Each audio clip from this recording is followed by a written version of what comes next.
میرے برادر عزیز شیخ الاسلام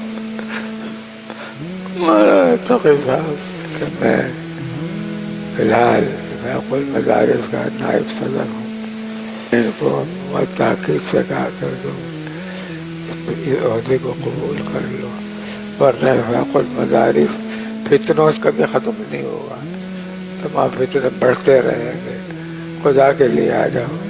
اللہ تعالیٰ جزائے خیر دے۔ شکر انہوں نے دارالعلوم کی نائب صدارت بھی قبول کی اور فیض المدارس کی صدارت بھی قبول کی، یہ بڑا ان کا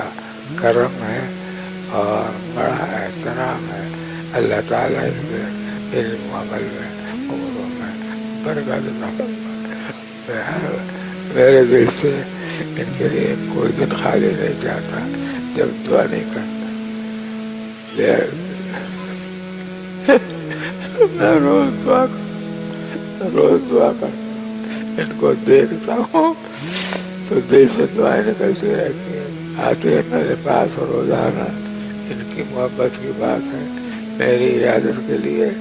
روز آ رہا تھا تقریباً۔ اللہ ان کی صحت کی بھی حفاظت فرما، یا اللہ ان کی جان کی بھی حفاظت فرما،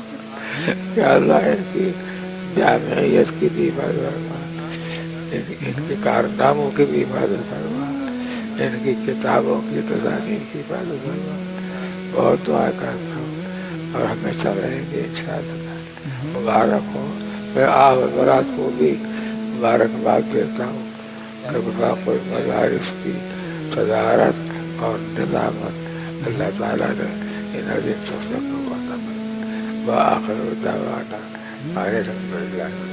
یا اللہ ہمارے حضرت صدر دارالعلوم مفتی اعظم حضرت مولانا مفتی احمد رفیع عثمانی صاحب دامت برکاتہم کو صحت و قوت کے ساتھ ہمارے سروں پر سلامت رکھیے، یا اللہ ان کو اپنی رحمت سے مکمل قوت عطا فرما دیجیے، ضعف دور فرما دیجیے۔